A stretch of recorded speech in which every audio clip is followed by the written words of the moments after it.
Ya, vamos a terminar hoy día el capítulo 2. Habíamos quedado acá, ¿verdad, chicos? Por acá. A ver, un cachito, permítame. Bueno, vamos a un poquito venir por acá. ¿Se ve bien la pantalla, verdad? Hola. Sí, doctorita, se ve. Listo, gracias. Entonces, estamos en el capítulo de carbohidratos, ya terminando.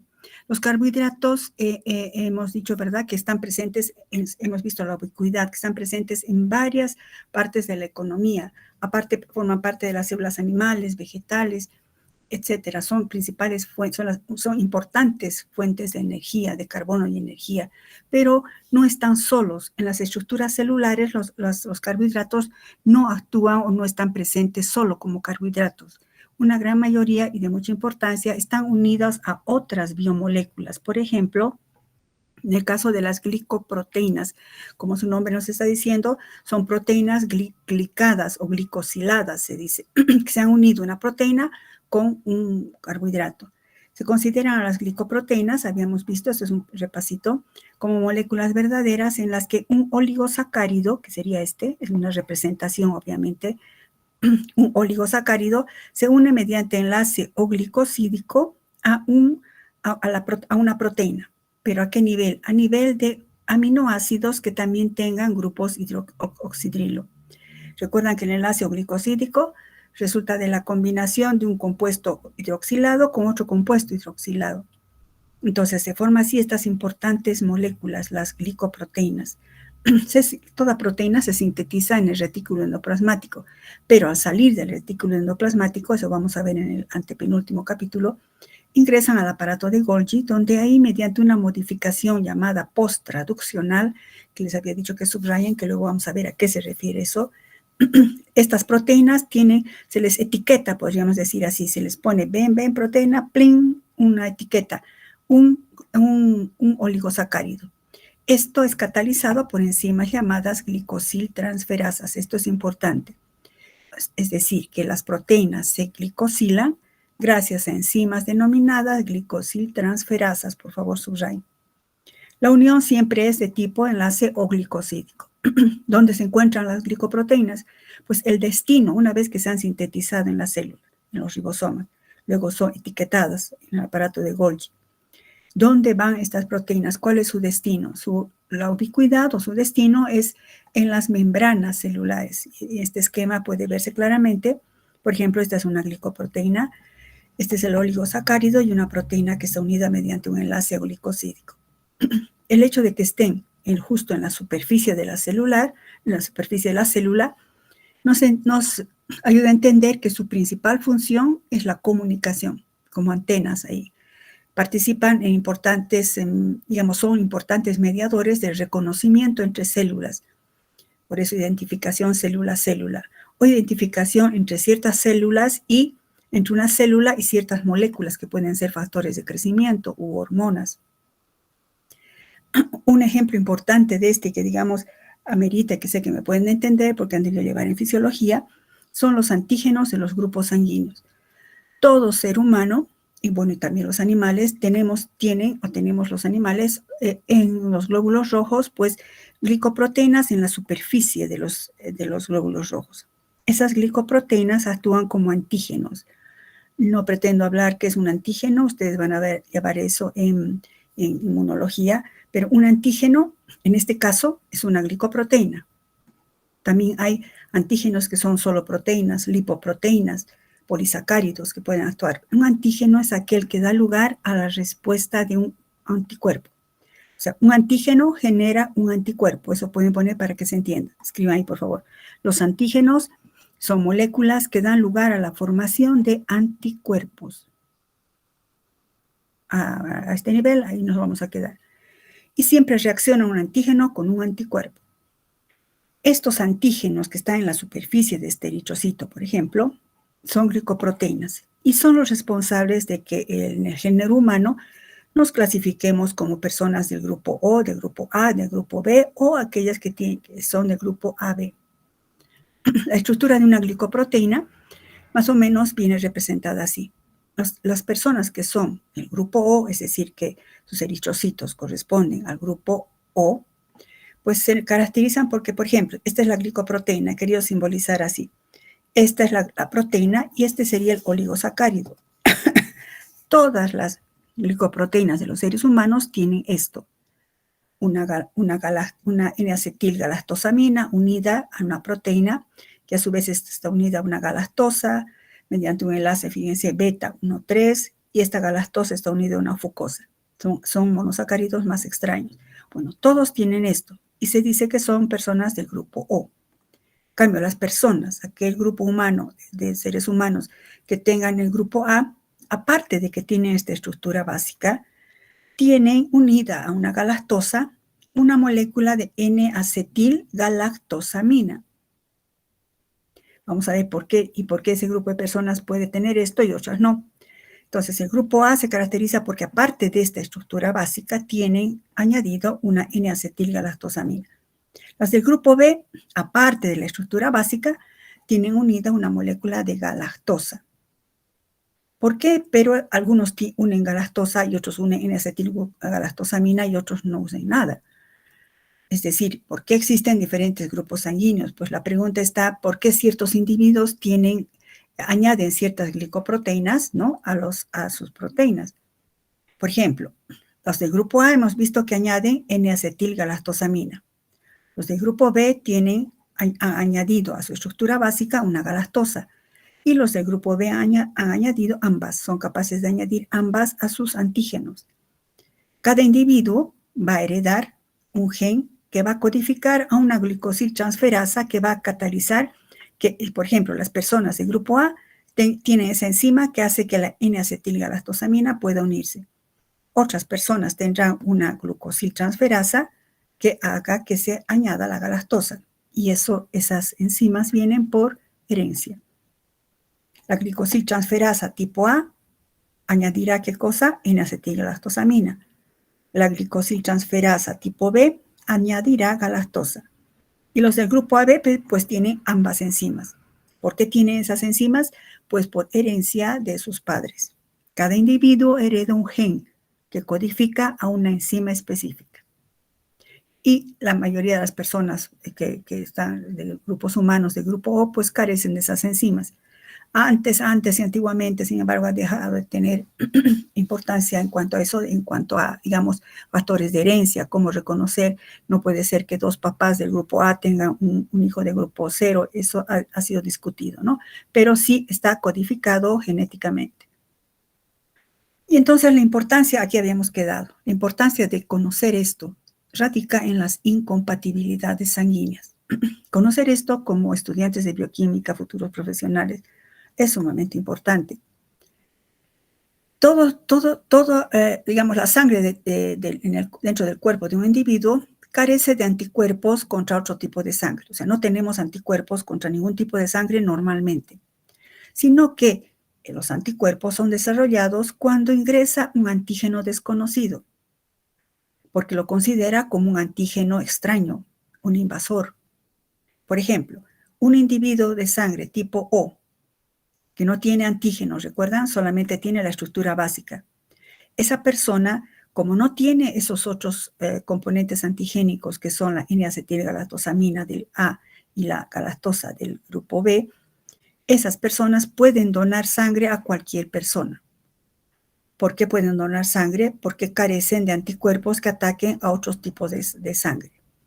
Entonces, pueden donar porque no tienen esos componentes antigénicos como N-acetilgalactosamina y galactosa. Entonces, cuando ingrese esta sangre a otra persona, no va a reconocer como extraño porque no tiene esos antígenos. No tiene, repito, N-acetilgalactosamina ni galactosa. Por eso se llaman donantes universales, porque no tienen ninguno de los dos componentes antigénicos, repito, ni N-acetilgalactosamina ni galactosa en sus estructura de sus glicoproteínas. Es el donante universal. Si un individuo con sangre tipo O, un individuo con sangre tipo O, puede donar a cualquier persona debido a que no tiene los antígenos. Bueno, estoy redundando. La sangre O carece también de anticuerpos que ataquen a otros tipos de sangre. Por eso es donante universal. Sin embargo, si un individuo del grupo O recibe, en la transfusión es diferente. Esto es como donante. Si esta persona del grupo O recibe una transfusión de sangre de cualquier tipo, ya sea del tipo A o el de B o AB, inmediatamente va a desarrollar anticuerpos porque, recuerden, A tiene N-acetilgalactosamina y el B tiene galactosa. Entonces, inmediatamente el cuerpo del receptor dirá, aquí hay sustancias extrañas y empezarán a atacar a los glóbulos rojos. Los consideran extraños. Y esto provoca destrucción, coagulación de la sangre y en algunos casos, aparte del shock, daño renal, muerte. El grupo O no puede recibir sangre, pero sí puede donar. Un individuo con sangre de tipo AB, por ejemplo, que tiene ambos antígenos, repito, N-acetilgalactosamina y galactosa, tiene ambos antígenos. Entonces podrá recibir sangre de cualquier tipo, puesto que como tiene esos antígenos, cualquiera que le dé no lo va a reconocer como extraño. Por eso se dice que los individuos del grupo AB son receptores universales. Bueno, con esto que todo depende de una glucoproteína, pues en eso se clasifican los grupos O, A, B y AB. Y que la forma en que se transfunde, pues es importantísimo para que el remedio no sea peor que el mal. Porque si se transfunde mal, pues puede ocasionar shock, daño renal o muerte. Con esto hemos acabado el capítulo, chicos. ¿Alguna pregunta? Bueno, si no hay preguntas, pasamos a otro capítulo. Ya les compartí las diapositivas del capítulo 3. Fíjense que estos capítulos son largos. El capítulo 2 es largo, fíjense, son 86 diapositivas. El capítulo 3 de lípidos también es un capítulo largo. ¿Y por qué no lo divido? En realidad se debería dividir académicamente, pero yo lo junto para que se estudie como una unidad, para que se entienda la correlación que existe entre todos los componentes del tema. Bueno, asumo que tiene ya las diapositivas. Vamos a empezar con el capítulo 3, lípidos y biomembranas.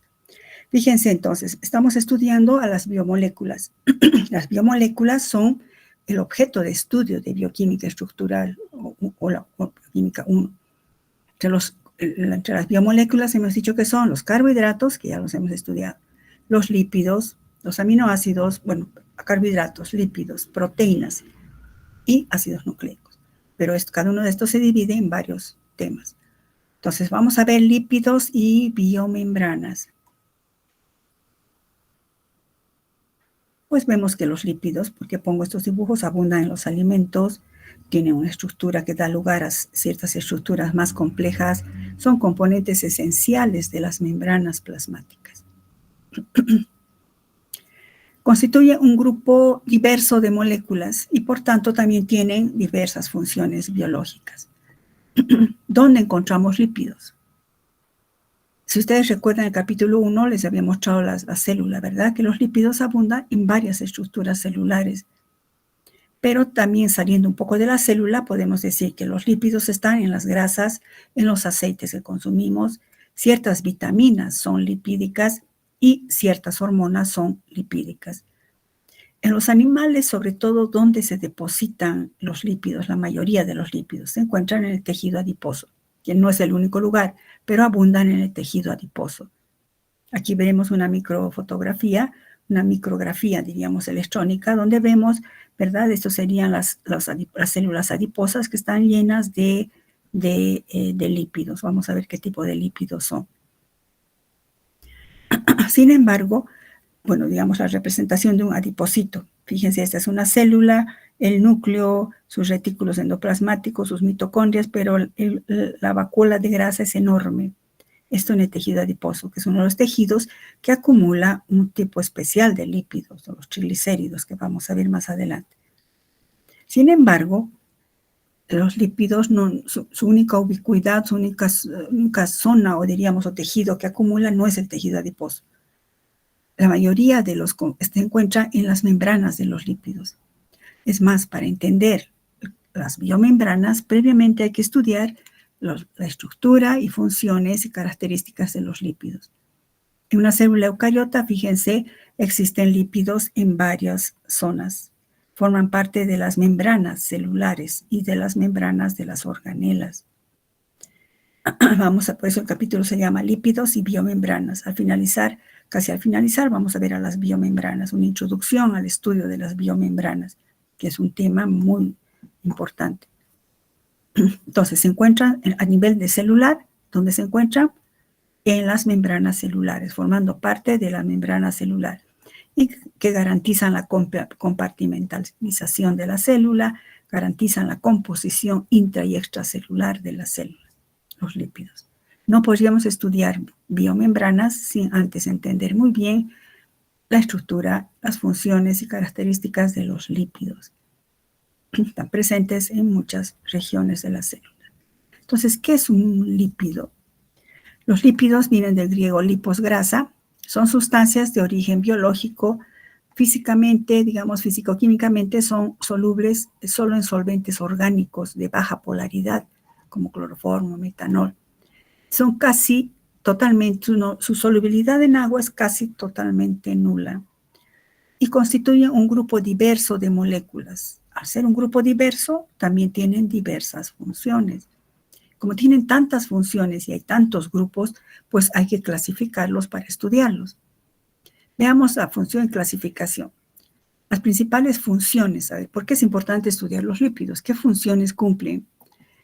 Son componentes importantes de las membranas, hemos mencionado ya. ¿Recuerdan la teoría del mosaico fluido que vamos a ver más adelante? Son componentes entonces importantes de las membranas. 2. Constituyen una forma fundamental de almacenamiento de carbono y energía. Sobre todo donde aquellos lípidos que están en las células adiposas, como los triglicéridos. En esto se parecen a los carbohidratos, ¿verdad? Recuerdan que los carbohidratos también hemos dicho que son fuentes de carbono y energía. Pero en los lípidos vamos a ver que esto está mucho más exacerbado. También los lípidos son precursores de otras sustancias importantes como hormonas, reguladores biológicos como las prostaglandinas, que vamos a ver un poquito. Y vamos a ver algunas hormonas, no es competencia de bioquímica, pero vamos a ver algo para fundamentar por qué es importante estudiar a los lípidos. Actúan como aislantes porque recubren órganos importantes, todos hemos visto, ¿verdad? Cuando vemos, de un animal, pues todos los órganos vitales están recubiertos por grasa, por lípidos. También es importante porque algunas vitaminas y hormonas son de naturaleza lipídica. Eso en cuanto a sus funciones. Tienen función, entonces, energética y función de ser precursores de biomoléculas importantes, de moléculas importantes como hormonas, prostaglandinas, algunas vitaminas son lípidos. Pero esas serían sus funciones. ¿Cómo se clasifican? Pues el criterio de clasificación es la composición química. Esto nos va a ayudar a entender mejor la relación entre la estructura y la función. Entonces, repito, ¿cómo se clasifican los lípidos? Criterio de clasificación, la estructura química. Es decir, según su estructura química se clasifican en lípidos simples, lípidos compuestos y lípidos derivados. Entonces, ¿qué vemos aquí? ¿Qué vemos acá primero? Los lípidos simples. Los lípidos simples, esta parte y gran parte de este capítulo es bien sistemático, chicos. O sea que por eso he hecho tantos esquemas y cuadros. Los lípidos simples, a su vez, se subclasifican en acilgliceroles y ceras. Los acilgliceroles tienen como componentes, o también se puede decir que por hidrólisis forman, o lo mismo que decir que están formados por glicerol y ácidos grasos. ¿Recuerdan la estructura del glicerol? Y ácidos grasos. Las ceras son aquellas que por hidrólisis forman un alcohol, ácidos grasos, pero ambos de cadena larga, de alto peso molecular. Luego los lípidos compuestos se subclasifican en glicerofosfolípidos, esfingomielinas, cerebrósidos y gangliósidos. Todos estos vamos a ir desarrollándolos uno por uno, chicos. Entonces, los lípidos compuestos incluyen a los glicerofosfolípidos, esfingolípidos, cerebrósidos y gangliósidos. Los glicerofosfolípidos se llaman así porque sus componentes son glicerol, que está unido a ácidos grasos, un grupo fosfato, un ácido fosfórico ionizado y otras formas de alcoholes que vamos a ver. Las esfingomielinas tienen una esfingosina, que es un tipo de alcohol, vamos a ver, un ácido graso y también son lípidos con un grupo de ácido fosfórico y colina. Los cerebrósidos y gangliósidos pues se caracterizan por esta composición que vamos a ir viendo a cada uno de ellos. Algo que he querido colocarles aquí, que en algunos libros subclasifican de esta manera. Los lípidos compuestos también se clasifican, diríamos que en realidad es lo mismo, ¿no? Pero esfingolípidos. ¿Por qué se llama esfingolípidos? Fíjense, este corchete incluye a todos estos que tienen esfingosina como un alcohol. Siempre, fíjense, es un alcohol y un ácido. Alcohol, ácido. El glicerol es un alcohol. Alcohol, ácido. La esfingosina es un alcohol especial, un alcohol aminado y ácido. Alcohol, ácido. Alcohol, ácido. Entonces, químicamente son ésteres. Pero se caracterizan, por ejemplo, de que todos los que tengan esfingosina se llaman esfingolípidos. Dentro de estos esfingolípidos están los cerebrósidos y gangliósidos, que es cierto, son esfingolípidos, pero tienen en su composición, se llaman, ¿verdad? Siempre le llamamos así, azúcares simples, por ejemplo, monosacáridos. Y estos otros, los gangliósidos, que tienen azúcares, que serían oligosacáridos, oligo, ¿no? Entre 2 a 6 azúcares simples. Entonces, a ese grupo también se les llama los glucolípidos. ¿Qué tiene en general toditos estos? Fíjense, un factor, un común denominador. Tanto los lípidos simples como los lípidos compuestos tienen en su composición ácidos grasos. Y repito, resultan de la combinación de un compuesto con un grupo oxidrilo, tipo alcohol, con un ácido. Alcohol, un ácido. Alcohol, ácido. La esfingosina, repito, es un alcohol especial que vamos a ver, pero es un alcohol al final con un ácido graso. Y entonces, repito que son, estos sobre todo, son ésteres. Entonces vamos a aplicar la química de los ésteres. Luego tenemos los lípidos derivados que son mucho más complejos.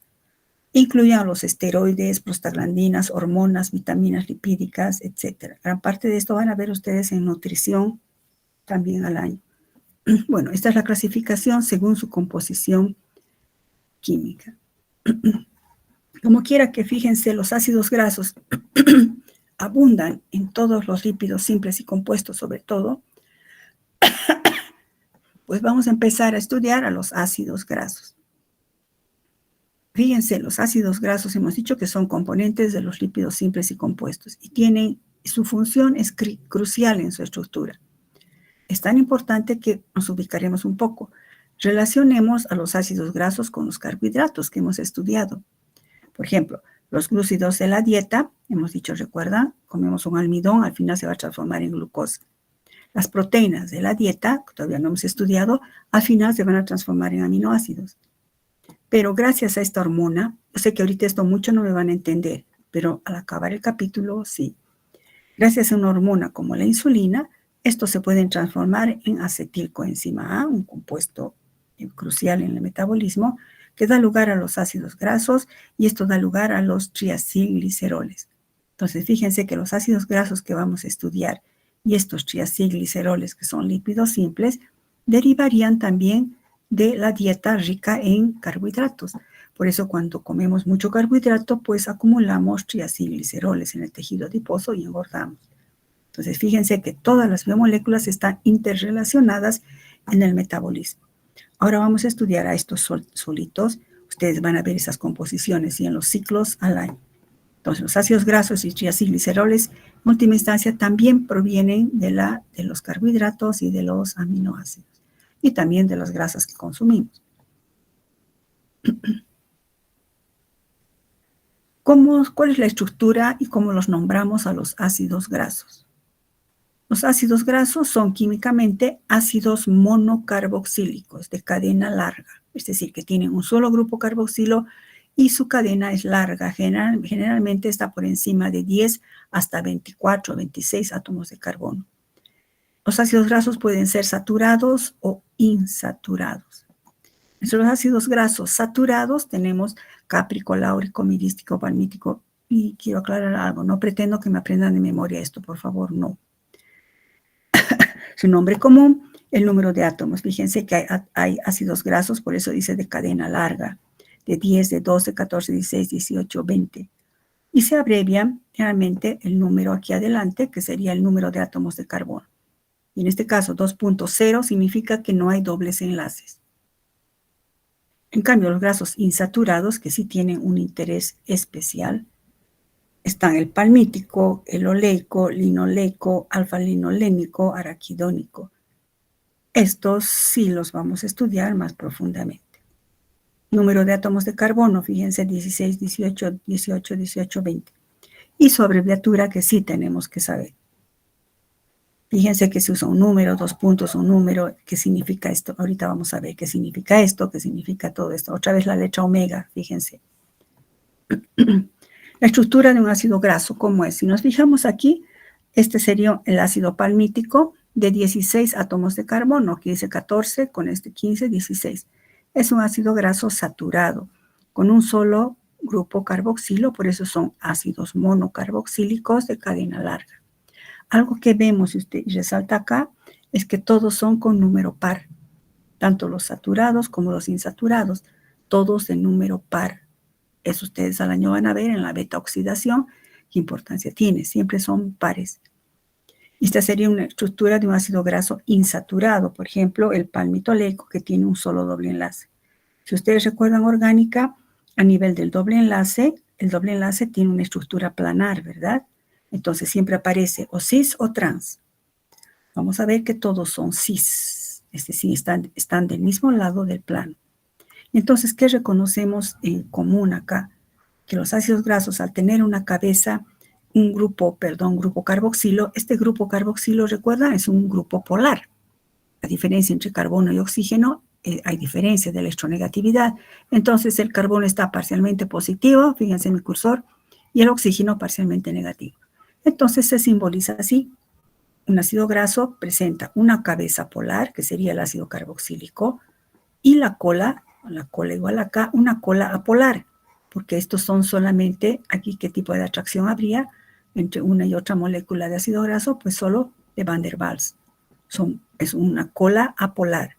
Entonces, se representa generalmente así, como una cabeza polar y una cola apolar. Este término se denomina anfipaticidad, es decir, que en una misma molécula encontramos una zona polar y el otro extremo o otra zona apolar. Y esto es vital en biología y en bioquímica, la anfipaticidad. Ambos, patos, lugar, que es decir, que presenta ambas propiedades. Repito, cabeza polar y cola apolar. Por ejemplo, veamos algunos ácidos grasos. Por ejemplo, el ácido esteárico. Repito, y vuelvo a repetir. No me van a aprender de memoria. Pero sí, si yo les pongo una estructura, tienen que saber leer como su notación, que ahorita vamos a ver. Por ejemplo, ácido esteárico. Este es el grupo, que sería un saturado. Ácido oleico sería un ácido graso insaturado. Aquí hay un doble enlace. Igual el linoleico, insaturado con 2 insaturaciones, y el ácido alfa-linolénico con 3 insaturaciones. Bueno, primer reconocimiento. ¿Qué cosa vemos primero? Que el número siempre tiene un número par. 18, 18, 18. Bueno, coincidencia. También hay de 14, de 20, 22. Número par de átomos de carbono. Otra característica. Tienen sus dobles enlaces siempre en disposición cis. Si recuerdan que cis, del mismo lado del plano. Entonces, fíjense, del mismo lado del plano del doble enlace, ¿no? Cis y pues cis, expresado arriba abajo, no importa, pero cis. Otra característica importante es que los dobles enlaces siempre están separados por un grupo metileno, que sería este. Siempre por un grupo metileno. El grupo metileno sería carbono, hidrógeno 2, ¿verdad? Bueno, son características típicas o común denominador en la estructura de los ácidos grasos.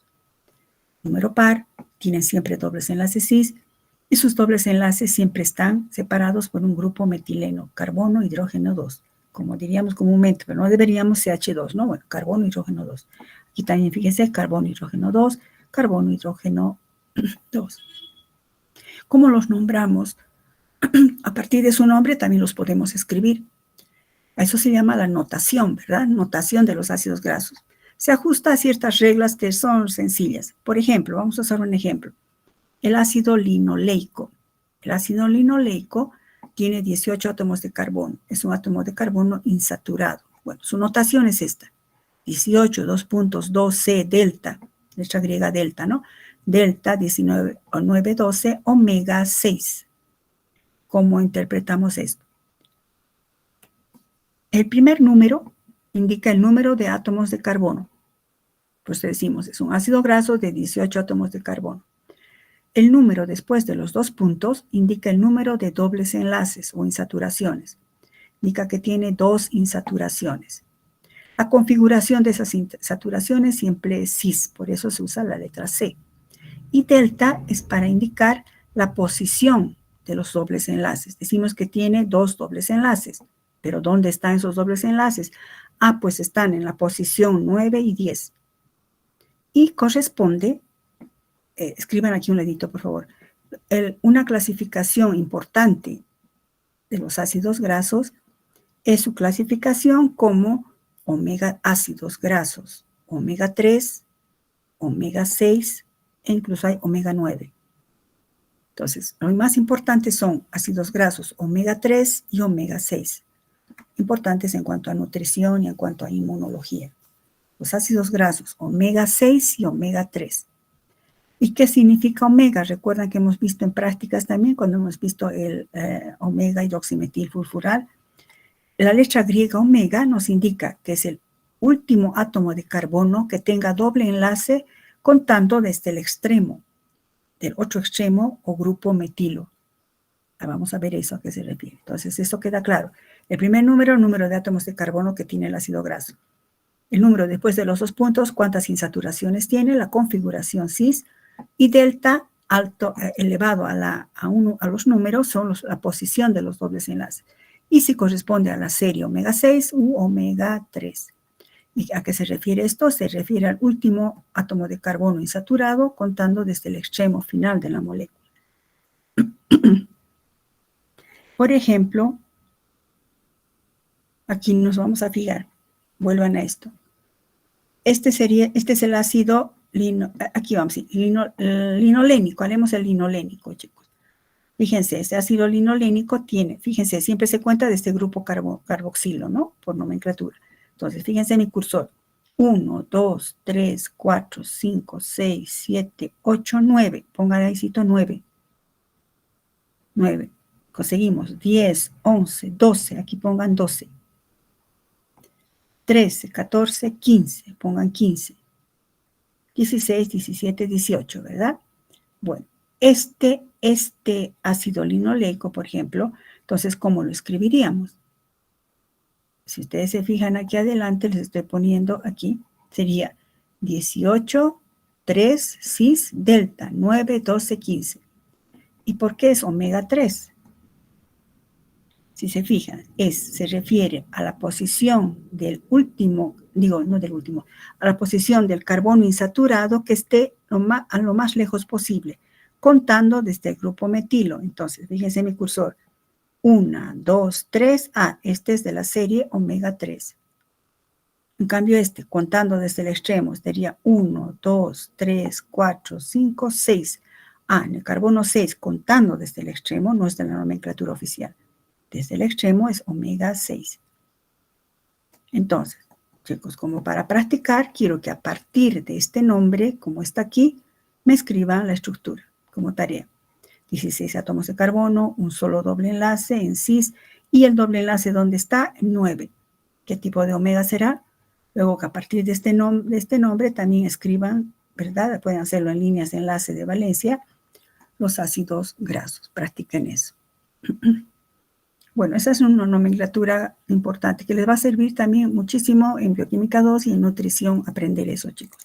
Tienen que poder, a partir de esto, escribir su notación o a partir de uno que está así, escribir qué tipo de ácido graso es, si es omega 3 o es omega 6, cuántas insaturaciones, en qué posición tiene, cuántos átomos de carbono tiene.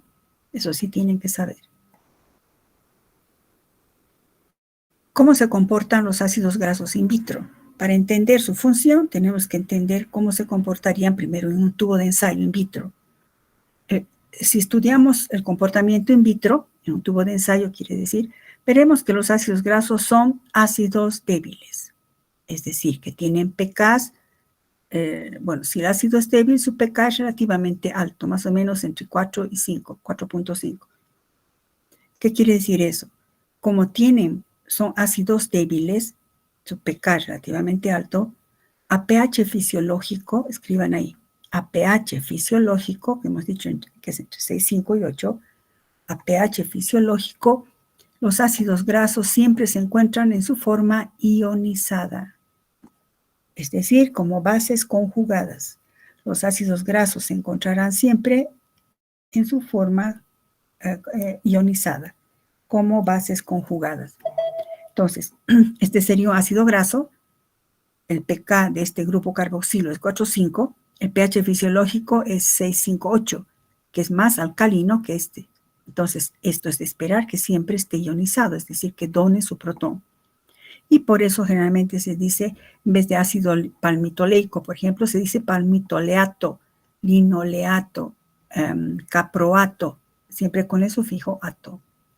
¿Por qué? Repito, porque debido a su pK, que es 4,5, es inferior al pH fisiológico. El pH fisiológico, si es mayor, resulta, imagínense, es más alcalino. Y si es más alcalino, es obvio que esto va a ionizarse. Siempre van a estar en su forma ionizada. ¿Recuerdan del grupo fosfato también? En los carbohidratos que hemos visto, pues siempre están ionizados.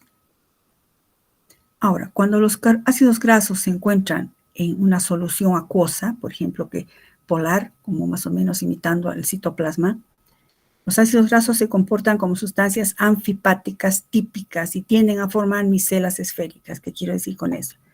Los ácidos grasos, por ejemplo, si colocaríamos ácidos grasos en un vaso de precipitado con agua, ¿qué va a ocurrir? Los ácidos grasos hemos dicho que tienen una cabeza polar y una cola apolar. Entonces, la cabeza polar, fíjense aquí, si ustedes amplían, las cabezas tienden a ir hacia el lado del agua, hacia el lado polar. Semejante disuelve semejante, polar con polar. Y las colas se alejan. Por eso, si ustedes ponen un aceite o un ácido graso, digamos un aceite en agua, se va a ir arriba, como una monocapa. Forman una monocapa. Y entonces tienen estas formas cuneiformes y forman micelas esféricas, que serían estas. Micelas esféricas, fíjense. Esto es importante porque nos va a ayudar con las membranas, chicos. Las colas se atraen entre sí. Fíjense mi cursor al centro. Cola con colas y las cabezas rodeando hacia afuera para interactuar con el agua que es polar. De esto no hablaremos todavía después. Entonces, los ácidos grasos forman monocapas y forman micelas. ¿Cuándo? Si ustedes agarran y lo agitan esto, va a formar una emulsión. Esas gotículas, ¿qué cosas son? Micelas que se distribuyen de esta manera. Cuando queda en reposo, otra vez suben, fíjense, y otra vez forman la monocapa. Entonces, ¿por qué es importante esto para la parte bioquímica? Que las cabezas polares siempre van a ir hacia el lado polar, como el agua o el citoplasma. Y las colas apolares son lejos del agua o se asocian las colas entre sí. Fíjense, aquí vamos a ver en la bicapa más adelante. Ese comportamiento físico de los ácidos grasos, pues nos va a ayudar a entender también el comportamiento in vivo. Bueno, in vivo, dentro de las células se van a comportar parecido a eso. Dentro de los grupos de importancia de comportamiento in vivo de los ácidos grasos, existe un grupo de ácidos grasos llamados ácidos grasos esenciales. Subráyenlo. ¿Por qué se llaman esenciales? Estos ácidos grasos nosotros no podemos sintetizarlos. No tenemos enzimas necesarias para sintetizarlos a estos ácidos grasos. Tenemos capacidad limitada para desaturar. Y sin embargo necesitamos a estos ácidos grasos en nuestro metabolismo y entonces lo tenemos que adquirir en la dieta. Debemos consumirlos. Sobre todo, estos sí los producen los vegetales nuevamente. Fíjense cómo dependemos de las plantas, cómo debemos cuidar la biosfera para seguir viviendo, chicos. Las plantas transforman el CO2 en alimentos. Luego, ¿qué hacen? Absorben el CO2. Cuando se acumula el CO2 en el medio ambiente, que es lo que está pasando con nuestro planeta, está produciéndose el calentamiento global. Más árboles deberíamos plantar para disminuir el efecto invernadero. Las plantas nos ayudan en todo. Dependemos de las plantas. Entonces, las plantas son las que sí pueden generar estos ácidos grasos que los llamamos esenciales porque nosotros no los podemos sintetizar. Estos ácidos grasos esenciales son utilizados para formar esto. Escriban y subrayen esto. ¿Por qué son esenciales? Sobre todo porque los necesitamos para sintetizar estos ácidos grasos llamados eicosanoicos. Ustedes recuerdan química orgánica, el prefijo eicosano significa 20, es decir, ácidos grasos de 20 y 20 y tantos átomos de carbono. Estos dan lugar a sustancias importantes de regulación, sobre todo en nuestro organismo, que son los eicosanoides, prostaglandinas, bla, bla, bla, que algunos de estos los vamos a estudiar aquí. Entonces, existe un grupo de ácidos grasos que nosotros no podemos sintetizarlos. ¿Quién los va a sintetizar? Las plantas. Y como no podemos sintetizarlos, tenemos que consumirlos en la dieta. Y por eso se llaman ácidos grasos esenciales. ¿Por qué se llaman esenciales? Porque no podemos sintetizarlos. ¿Pero por qué son esenciales? Porque nos van a partir de esos ácidos grasos, se sintetizan estos ácidos grasos eicosanoicos, que van a dar lugar a importantes moléculas. Eicosanoides, prostaglandinas, tromboxanos, leucotrienos.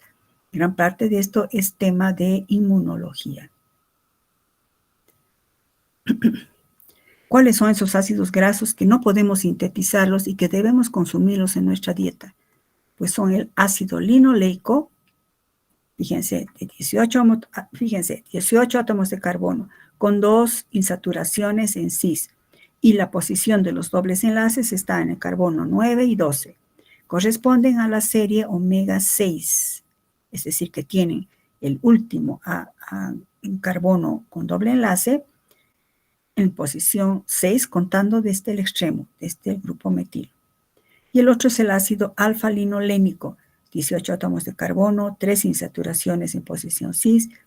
La posición de los dobles enlaces está en el carbono 9, 12, 15. Corresponde a la serie omega 3. O sea, tenemos ácidos grasos de la serie 6 y de la serie omega 3. No son los únicos, pero son de esta serie. Son los que no podemos sintetizarlos. No tenemos enzimas que puedan desaturar más allá de la posición 9. Y entonces les estoy mostrando aquí los dos. Este cuadrito les va a servir mucho para bioquímica 2 y para nutrición. Estos son los ácidos grasos esenciales, linoleico, linolénico. El linoleico es omega 6, el linolénico omega 3. Esto es muy importante, chicos. El ácido linoleico, omega 3, da lugar, no voy a ponerme a hablar, eso es parte del metabolismo que, repito, van a ver en bioquímica 2 y en nutrición. Entonces, el ácido linoleico omega 6 es esencial, no lo podemos sintetizar, tenemos que consumirlo, vamos a ver de dónde. Pero da lugar a estos otros ácidos aminoácidos. Se simbolizan como GLA, los ácidos docosa hexaenoicos, y este es el importantísimo, el ácido araquidónico, que lo vamos a nombrar más adelante.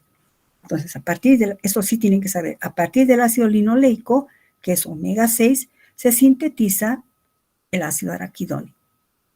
Luego, el ácido araquidónico sigue, aquí pongan mejor, perdón chicos, mejor así, yo estoy hablando, pongan acá. Mediante procesos de elongación, que es elongación, aumento de átomos de carbono. Mediante procesos de elongación y desaturación,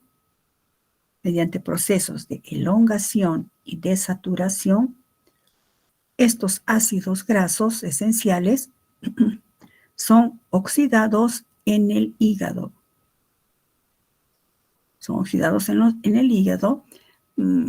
Eso más vamos a poner, a nivel de los microsomas en las mitocondrias.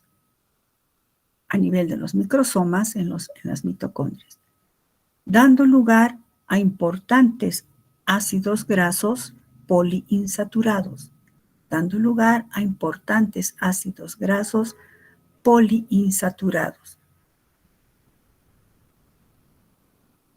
Por ejemplo, el ácido linoleico da lugar al importantísimo ácido araquidónico. Pongan ARA, se simboliza como ARA. Ácido araquidónico.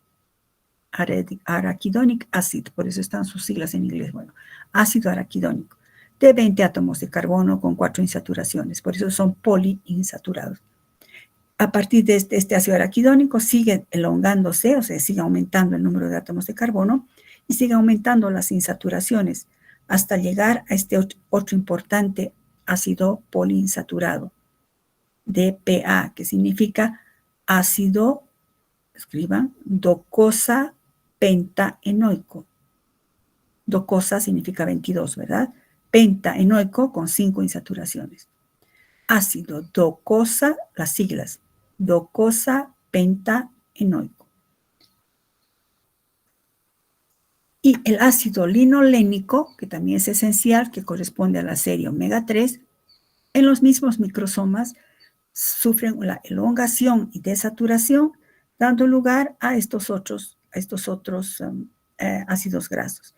Importantes derivados del ácido linolénico son el EPA, llamado ácido eicosapentaenoico. Ácido eicosapentaenoico. Que luego da lugar al DPA, que es el ácido docosapentaenoico. Y sigue elongándose en los microsomas hasta llegar al DHA, ácido docosahexaenoico. Ácido docosahexaenoico. Importantísimo este ácido, este linoleico. Si, por ejemplo, las mujeres embarazadas, si no se nutren bien y no consumen suficiente ácido linolénico, no generarán estos ácidos grasos. Estos ácidos grasos van al cerebro, a la retina, en el desarrollo de los ojos, en el desarrollo del sistema nervioso. No sé si han leído alguna vez o han escuchado en la televisión la leche, no sé qué, con leche es enriquecida con DHA o enriquecida con DPA para el desarrollo de los niños. Y lo mismo, si aquí faltara el ácido linolénico, no se forma el ácido araquidónico, que da lugar a las prostaglandinas, vamos a ver. Bueno, entonces, estos son ácidos grasos esenciales que sí tienen que saber, importantísimos. ¿Por qué son importantes? Bueno, ¿por qué se llaman esenciales? Porque no los podemos sintetizar, los debemos consumir. ¿Por qué son importantes? Porque dan lugar a estos importantes ácidos grasos poliinsaturados que les he puesto en círculo. Ahora, ¿cuáles son las enzimas que catalizan esta elongación y esta desaturación? Varias enzimas, como pueden aquí, delta 6 desaturasa, elongasa, delta 5, elongasa, bla, bla, bla, que ustedes van a ver en bioquímica 12, parte del metabolismo. Pero aquí, siempre he dicho, ¿verdad? Le vamos a dar una miradita a bioquímica 2 para que vean la trascendencia y la importancia de aprender estos ácidos grasos. Entre estas enzimas empezando, esta enzima es bien importante, la delta 6 desaturasa. Esta delta 6 desaturasa, bueno, está bien aquí. La delta 6 desaturasa tiene mayor afinidad, está por el ácido linolénico. Si está al centro es que puede catalizar tanto al ácido linolénico como al linolénico. Linoleico. Pero tiene, como quien dice, más afinidad o preferencia por el linolénico. Vamos a ver que una enzima tiene un sitio activo que, digamos, puede actuar mejor con la estructura de este sustrato. Entonces, la delta 6 desaturasa tiene mayor afinidad por el ácido linolénico omega 3 que por el ácido linoleico omega 6. De manera que, si se consume mucho del ácido linolénico, que es omega 3, si el aporte es elevado, va a inhibir esto. O sea, en otras palabras, quiero decir, debido a que esta tiene preferencia para catalizar esta ruta, si se consume mucho de ácidos grasos omega 3, va a ir en detrimento o en desfavor de esta síntesis. No se va a sintetizar ácido araquidónico ni DPA. Entonces, tiene que haber un equilibrio en el consumo, por eso, de los ácidos grasos esenciales. Se recomienda de un modo general, más o menos, aunque en algunos libros cambian de 8 a 4, una proporción entre cuánto debo comer, digamos, la proporción. ¿Debo comer mucho de omega 6 o más de omega 3? Debido a lo que hemos hablado, que la omega 6, que la delta 6 desaturasa cataliza mejor al ácido linolénico, pues entonces tenemos que comer un poquito más de omega 6. Y por eso la relación o proporción en los nutrientes entre omega 6 en la alimentación, en la nutrición, entre omega 6 y 3, es que debemos comer un poquito más de 6 que de 3. Es decir, la relación tiene que ser inferior a 8. Tampoco comer demasiado 6, ¿no? Demasiado omega 6. Menor a 8. Por ejemplo, el aceite de soya o la soya tiene una relación omega 6, omega 3 de ácidos grasos, 7. Está bien. Es menor a 8, está bien. Pero el maíz, el aceite de maíz, por ejemplo, tiene mucho de omega 6, 17. No es muy conveniente. La pulpa de remolacha está muy bien, 6.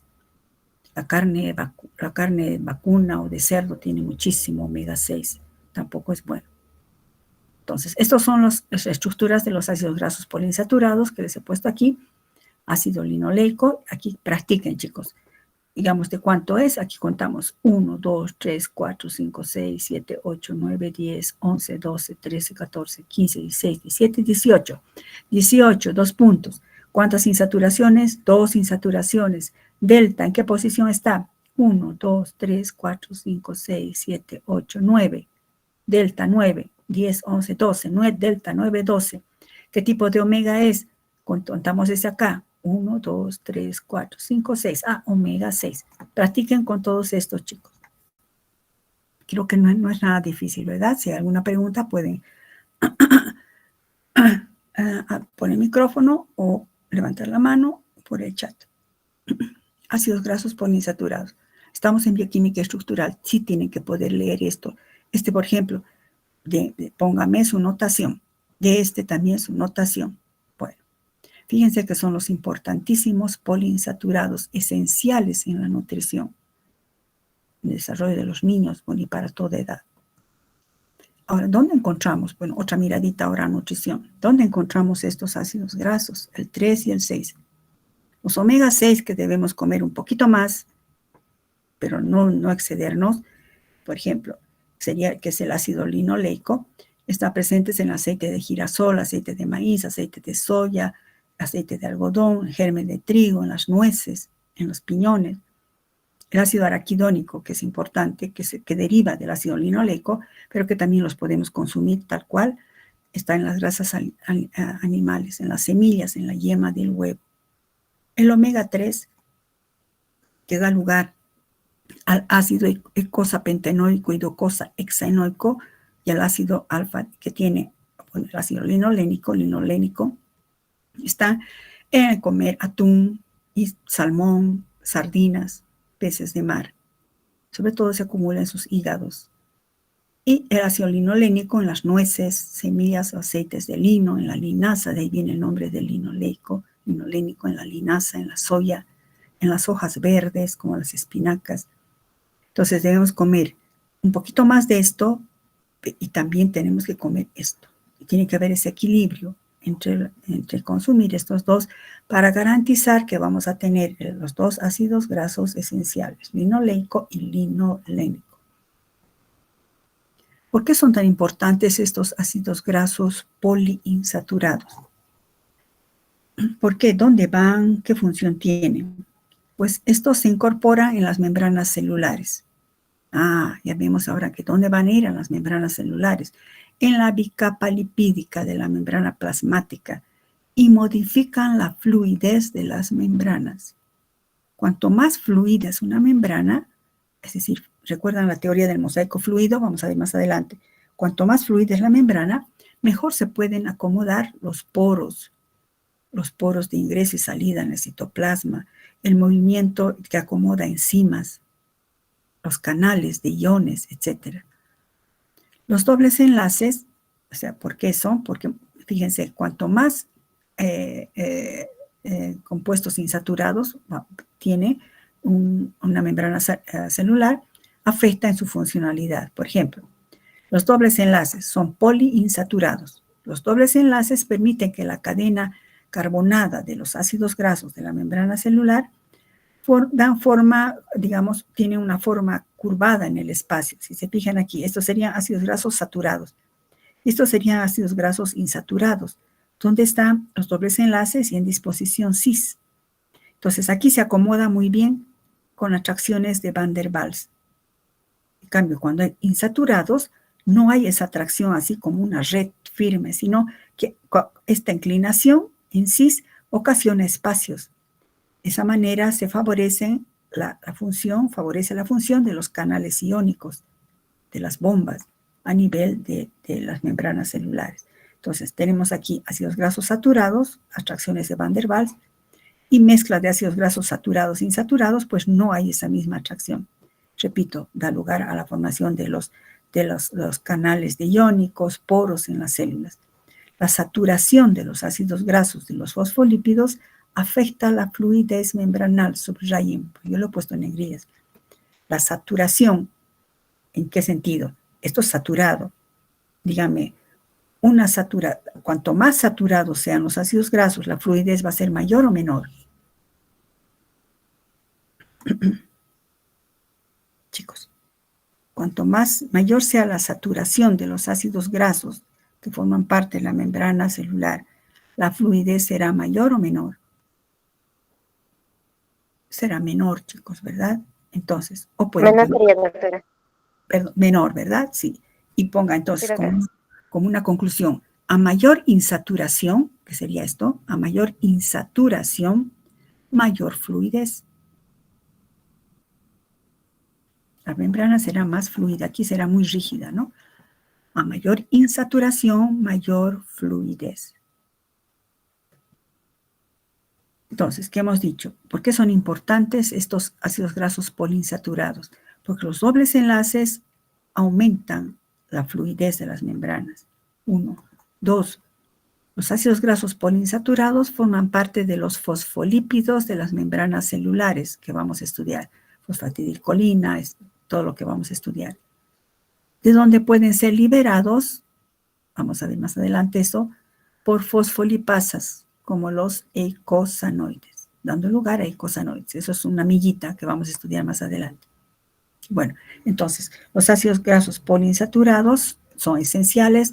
Los ácidos grasos linoleico y linolénico son ácidos grasos esenciales, que van a dar lugar a la formación de otros ácidos grasos poliinsaturados que cumplen funciones importantes, como modificar la fluidez de las membranas y formar parte de los fosfolípidos de las membranas celulares, que vamos a ver más adelante. Esta es una amiguita, no puedo dejar de mencionar.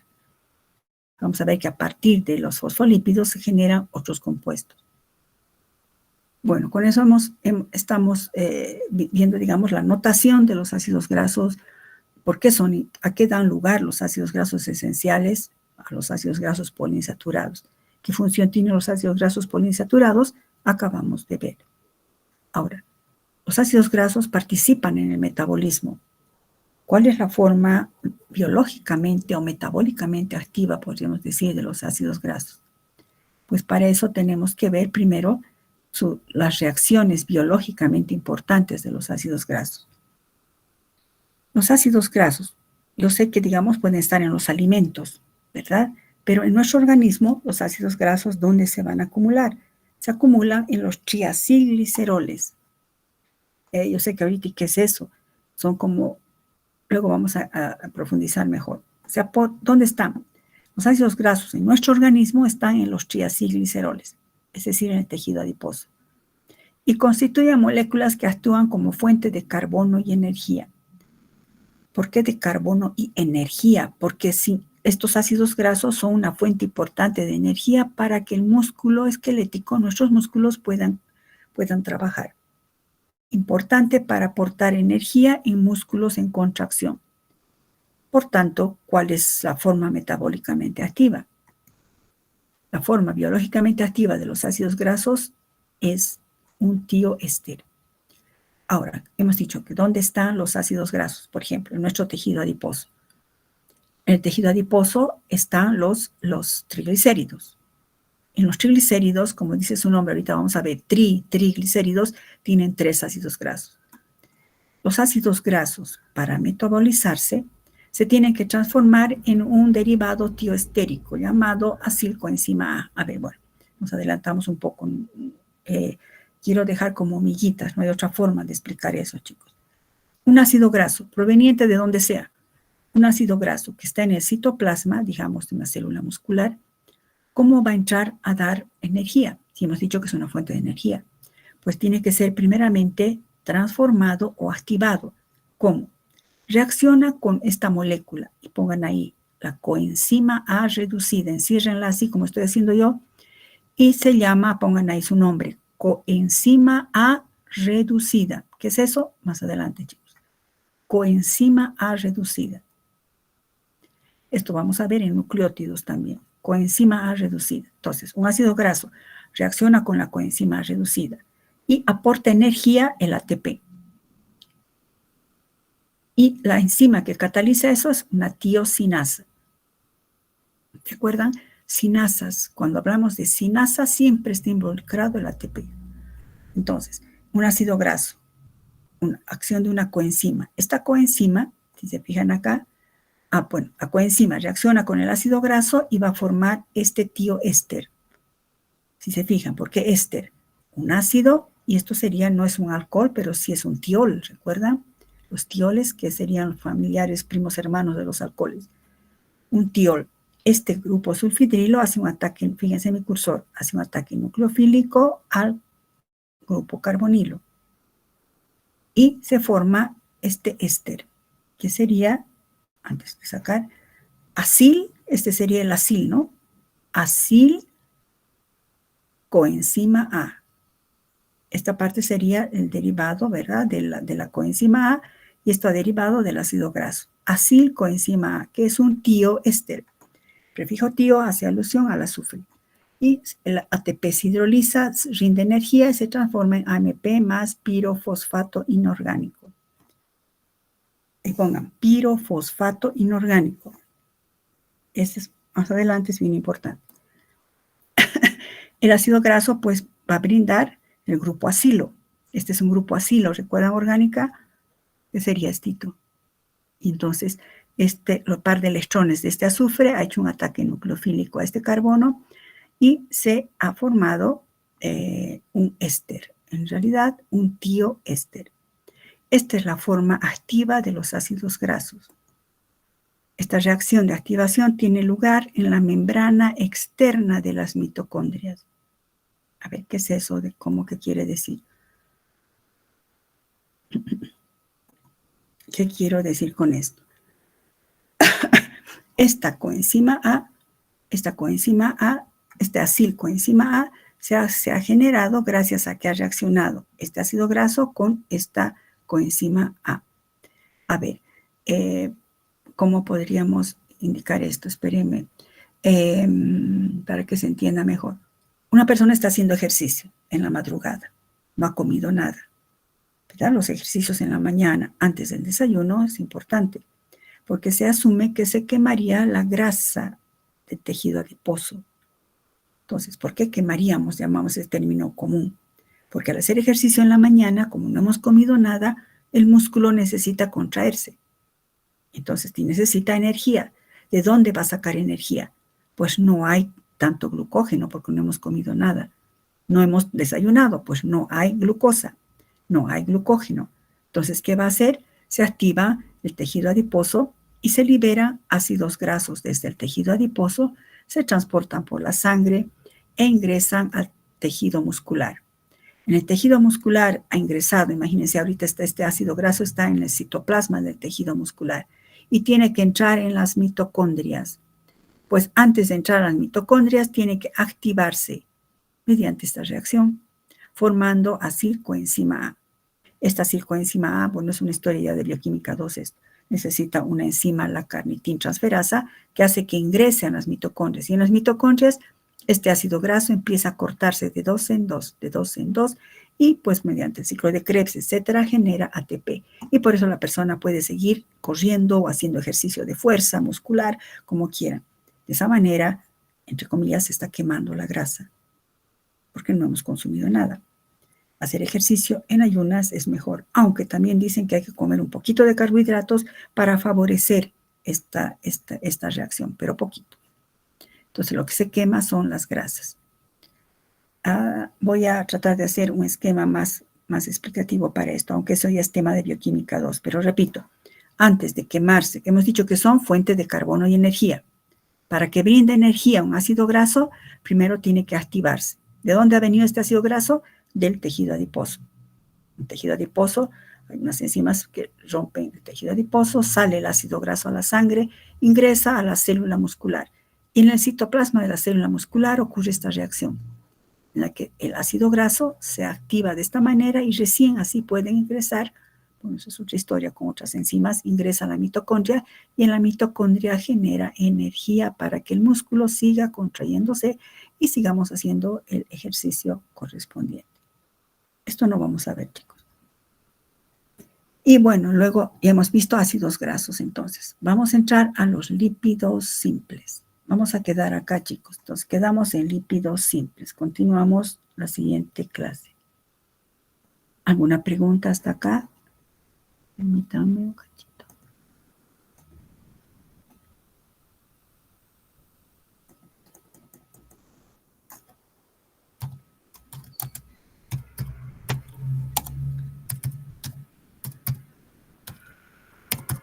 Ya, entonces vamos a quedar acá. Si hay alguna pregunta, si no hay preguntas ahora, siempre pueden haber preguntas la siguiente clase. Ven, entren siempre repasando, chicos. Así, cuando estudien va a ser agradable. No van a estar como era, que dijo, ¿por qué no pregunté esto? Porque si vienen leyendo la siguiente clase o ahora mismo, la siguiente clase, preguntan cualquier duda. Y así están avanzando sobre seguro. Por favor, entren dándole una leidita. No están ni en exámenes. Y aunque estuvieran, chicos. Me toca mañana bioquímica, le echaré una leidita. Me toca mañana farmacognosia, le echaré una leidita. Me toca lo que me toque, le echo la leidita. Bueno, si no hay ninguna otra pregunta, si no hay preguntas, pues no ha habido preguntas. Si no hay preguntas, bueno, chicos, quedamos ahí. No se olviden, por favor, repasar, por favor. Mañana tenemos clases de prácticas, ¿no ve? Bueno, nos vemos en teoría la siguiente semana, chicos. No hay preguntas, voy a dejar de presentar.